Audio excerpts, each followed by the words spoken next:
Champions trophy 2025 cricket final సమరానికి రంగం సిద్ధమైంది. అందులోనూ ఫైనల్లో ఆడబోతుంది ఇండియాకి ప్రత్యర్థిగా న్యూజిలాండ్. సెమీఫైనల్లో సౌత్ ఆఫ్రికాని చిత్తుగా ఓడించి ఫైనల్లో మనల్ని ఢీకొట్టడానికి రెడీగా ఉన్నారు. లాస్ట్ టైం ఈ రెండు టీమ్స్ 2000లో almost 25 years back champions trophy final ఆడారు. ఆ ఫైనల్లో మనకి ఓటమి, న్యూజిలాండ్కి గెలుపు. ఆ ప్రతీకారం తీర్చుకోవడానికి 25 years తర్వాత మన వాళ్ళకి అవకాశం వచ్చింది. ఈ అవకాశాన్ని ఖచ్చితంగా వదులుకోరు. ఎందుకంటే మన వాళ్ళకి చాలా పాజిటివ్స్ ఉన్నాయి. టీం ఫామ్తో పాటు పిచ్ కూడా మనకు కలిసి రాబోతుంది. ఎందుకంటే వేరే టీమ్స్ అయితే డిఫరెంట్ గ్రౌండ్స్లో ఆడారు. మన ఇండియా టీంకి అయితే అన్ని మ్యాచ్లు సేమ్ దుబాయ్ పిచ్ మీద ఆడడం కొంచెం కలిసి వచ్చే అంశం. ఎందుకంటే మన బ్యాట్స్మెన్స్కి బౌలర్కి ఆల్రెడీ పిచ్ బిహేవియర్ ఎలా ఉందో ఒక అవగాహన వచ్చింది. ఇది పక్కన పెడితే మన వాళ్ళ ఫామ్ అనేది మనకి చాలా పాజిటివ్. ప్రతి ఒక్కళ్ళు బౌలర్స్ కానీ బ్యాట్స్మెన్స్ కానీ ఆల్రౌండర్స్ కానీ మంచి ఫామ్లో ఉన్నారు.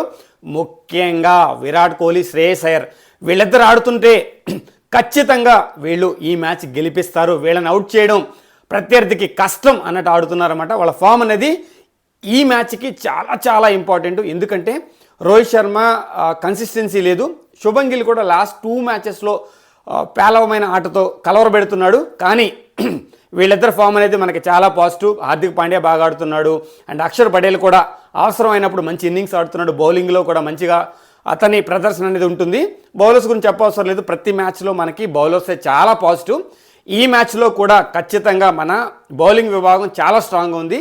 బ్యాటింగ్ కూడా రోహిత్ శర్మ, శుభం గిల్ ఆడితే మన ఇండియాని ఢీ కొట్టడం అనేది న్యూజిలాండ్కి అంత ఈజీ కాదు. వాళ్ళ అడి ఆశలు చేయడానికి మన టీం రెడీగా ఉంది. వ్యూహాలు అయితే వేస్తుంది. ఇద్దరినైతే ఖచ్చితంగా గట్టిగా మన వాళ్ళు కాన్సన్ట్రేట్ చేయాలి. వాళ్ళే విలియమ్సన్ అండ్ రచిన్ రవీంద్ర. ఆ రచిన్లోనే ఉందండి రాహుల్ ద్రావిడ్ అండ్ సచిన్. వాళ్ళ పేరుకు తగ్గట్టే మనోడు ఇరగదీసి పడేస్తున్నాడు. అతన్ని కట్టడి చేస్తే చాలా వరకు మనం ఈ మ్యాచ్ మీద పట్టు సాధించవచ్చు. రేపటి మ్యాచ్ అనేది చాలా ఉత్కంఠంగా ఉండబోతుంది. న్యూజిలాండ్ కూడా అంత ఈజీగా మనకి మ్యాచ్ అయితే ఇవ్వదు, అది మాత్రం కన్ఫర్మ్. ఎందుకంటే వీళ్ళిద్దరే కాదు, మంచి బ్యాట్స్మెన్స్ ఉన్నారు. యంగ్ కానీ లేదంటే లేథమ్ కానీ ఫిలిప్స్ కానీ ఎలా ఆడుతున్నాడు. తన క్యాచ్లు చూస్తుంటే భయం వేస్తుంది. ఎప్పుడు ఏ క్యాచ్ పడతాడు, గాల్లోకి వెళ్ళిపోతున్న క్యాచ్ని కూడా జస్ట్ ఇలా సింపుల్గా పట్టిస్తున్నాడు. సో ఎవరిని ఎప్పుడు ఎలా అవుట్ చేస్తాడు, బౌలింగ్ ఏ అవసరంలా ఫీల్డింగ్తోనే జనాలను అవుట్ చేయగల సత్తా ఉన్న ఫిలిప్స్, ఇలాంటి ప్లేయర్ చాలామంది ఉన్నారు. కెప్టెన్ గురించి చెప్పుకోవాలి కదా. న్యూజిలాండ్ కెప్టెన్ కూడా బౌలింగ్లోనూ బ్యాటింగ్లోనూ అతని ప్రదర్శన కానీ అతని వ్యూహాలు కానీ ఆల్రెడీ మనం చూసాము. దానివల్లే టీం ఫైనల్కి వచ్చింది. సో ఖచ్చితంగా ప్రతి ఒక్కరిని కాన్సన్ట్రేట్ చేయాలి. కానీ వీళ్ళిద్దరిని ముఖ్యంగా ఎందుకు కాన్సన్ట్రేట్ చేయాలంటున్నానంటే వీళ్ళిద్దరు ఆట టెక్నిక్ నెక్స్ట్ లెవెల్లో ఉంది. వాళ్ళ ఫామ్ కూడా రెడ్ హాట్ ఫామ్ అనమాట. వాళ్ళని ఆపడం చాలా కష్టంగా కనిపిస్తుంది. కానీ మన టీంకి ఆల్రెడీ వ్యూహాలు రచించున్నారు. 25 సంవత్సరాల క్రితం ప్రతీకారం తీర్చుకునే అవకాశాన్ని వదులుకోరని నేనైతే అనుకుంటున్నా. నేను ముఖ్యంగా ఏంటంటే రోహిత్ శర్మ అండ్ శుభం గిల్ బాగా ఆడాలి, మంచి ఓపెనింగ్ ఇవ్వాలి. అది చేజింగ్లో కానీ లేదంటే ఫస్ట్ బ్యాటింగ్ వచ్చినా కానీ వీళ్ళిద్దరు ఓపెనింగ్ స్టాండ్ అనేది మంచి స్కోర్ రావడానికి, టీం పాజిటివిటీ బిల్డ్ అవ్వడానికి ఉపయోగపడుతుంది. దానికి తగ్గట్టే విరాట్ కోహ్లీ, శ్రేయస్ అయ్యర్ ఆడతారు. ఒకవేళ త్వరగా వికెట్లు పెడితే వీళ్ళిద్దరు చాలా స్లోగా ఆడాల్సి వస్తుంది. ఎందుకంటే పార్ట్నర్షిప్స్ బిల్డ్ చేయాలి, తర్వాత మళ్ళీ స్కోర్ పెంచాలి. వచ్చేవాళ్ళు ఎలా ఆడతారు. రాహుల్ మీద బాగానే ఆడుతున్నాడు. సో ఎక్స్పెక్టేషన్స్ ఎందుకు పెట్టుకోలేకపోతున్నారు అర్థం కావట్లేదు. రీజన్ నాకు పంత్ ఉన్నా అంతే, పంత్ రీప్లేస్మెంట్కి వచ్చిన రాహుల్ మీద కూడా ఎందుకు ఎక్స్పెక్టేషన్స్ పెట్టుకోలేకపోతున్నా. హార్దిక్ పాండ్యా కూడా అంతే, ఇప్పుడు ఎలా ఆడతాడో తెలీదు.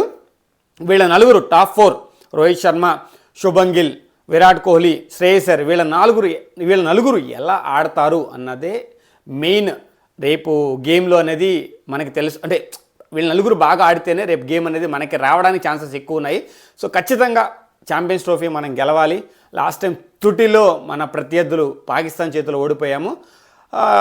25 ఏళ్ల క్రితం కరెంట్ ప్రత్యర్థి చేతిలో ఓడిపోయాము. సో ఆ ప్రతీకారాలు తీర్చుకోవడానికి అవకాశం వచ్చింది. ఈ అవకాశాన్ని వినియోగించుకొని మనం కప్పు గెలవాలని నేనైతే కోరుకుంటూ ఈ వీడియో ఎందుకు చేస్తున్నానంటే మన బలాలేంటి, వాళ్ళ బలాలేంటి, బలహీనతలేంటి, అసలు ఎందుకు ఇంత ప్రత్యేకత ఈ మ్యాచ్ అనేది, ఎందుకు 25 సంవత్సరాల ప్రతీకారం అంటున్నారు అందరూ, దాని గురించి మాట్లాడాలి మీ ముందుకు వచ్చాను. ఇండియా గెలవాలని కోరుకుంటూ రేపొద్దు కొన్ని కోట్ల మంది, ఆల్మోస్ట్ ఎంటైర్ ఇండియా, చాలా మతాలు ఉంటాయి, చాలా కులాలు ఉంటాయి, చాలా ఉంటాయి మన ఇండియాలో. కానీ అందరూ కలిసి ఒక మతంగా ఒక కులంగా చూసేదే క్రికెట్ని ఏ కంట్రీలో కూడా ఇలా ఆస్వాదించరు. అండ్ ఆరాధిస్తారు. మన ఇంట్లో ఆస్వాదించడం కాదు, ఇండియాలో ఆరాధిస్తారు.